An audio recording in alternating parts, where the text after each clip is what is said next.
Tidak semua orang sampai pada pemahaman ini. Hanya jiwa-jiwa yang terpilih, yang telah melewati perjalanan panjang, yang akhirnya menemukan kebenaran sejati tentang doa. Selama ini, banyak yang berdoa dengan permintaan, dengan harapan, dengan keinginan agar hidup berjalan sesuai dengan kehendak mereka.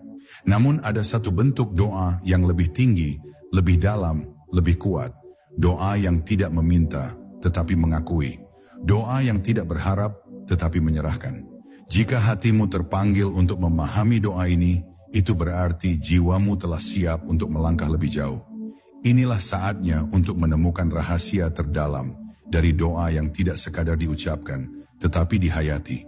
Doa yang bukan sekadar kata-kata, tetapi menjadi keadaan jiwa.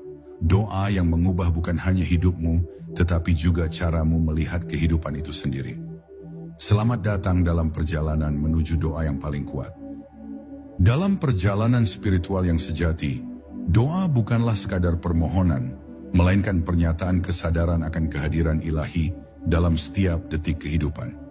Doa yang paling kuat bukanlah yang dipenuhi dengan kata-kata permintaan, tetapi doa yang dipenuhi dengan kesadaran bahwa Sang Sumber telah, sedang, dan akan selalu mencukupi segala sesuatu.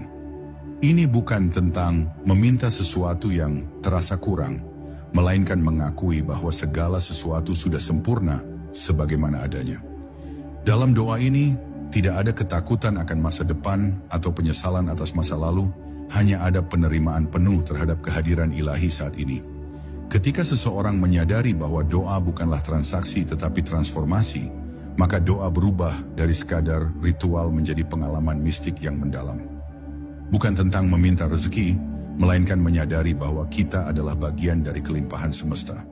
Bukan tentang memohon perlindungan, melainkan meyakini bahwa kehadiran ilahi adalah perlindungan tertinggi. Inilah doa yang paling kuat, karena ia tidak terlahir dari rasa kurang, tetapi dari kesadaran penuh bahwa kehidupan ini adalah anugerah yang terus mengalir. Kesadaran ini membawa seseorang pada ketenangan batin yang mendalam. Tidak ada lagi kekhawatiran yang menguasai hati, karena dalam doa ini, seseorang mengakui bahwa dirinya tidak pernah sendiri. Ia tidak merasa terpisah dari Sang Pencipta, karena kehadiran ilahi bukanlah sesuatu yang harus dicari di luar diri, melainkan sesuatu yang telah ada di dalam diri sejak awal. Inilah kunci dari doa yang paling kuat. Bukan tentang berbicara kepada Tuhan, melainkan tentang menyelaraskan diri dengannya. Namun untuk mencapai kesadaran ini, seseorang harus berani melepaskan ilusi keterpisahan. Dunia seringkali mengajarkan bahwa kita adalah individu yang berdiri sendiri, harus berjuang sendiri, dan harus memastikan sendiri bahwa semua keinginan kita terpenuhi. Namun, dalam doa ini, seseorang belajar bahwa tidak ada yang benar-benar harus diperjuangkan dengan ketakutan, karena apa yang menjadi bagian kita akan datang pada waktunya. Melepaskan ilusi keterpisahan berarti menyadari bahwa kehidupan ini bukanlah beban, melainkan tarian energi ilahi yang mengalir dengan harmoni sempurna. Dalam doa yang mengakui, bukan meminta, seseorang tidak lagi melihat Tuhan sebagai entitas jauh yang harus dipanggil dengan harapan-harapan duniawi. Sebaliknya, ia menyadari bahwa Tuhan lebih dekat dari urat nadinya sendiri. Ia tidak lagi berusaha menarik perhatian Tuhan dengan permohonan, melainkan membiarkan dirinya larut dalam kehadirannya. Doa ini bukanlah upaya untuk mengubah kehendak Tuhan, melainkan sebuah kesediaan untuk berubah agar selaras dengan kehendaknya. Ketika seseorang mulai berdoa dengan cara ini, perubahan yang terjadi dalam hidupnya tidak selalu terlihat dalam bentuk materi. Namun perubahan terbesar terjadi di dalam batinnya.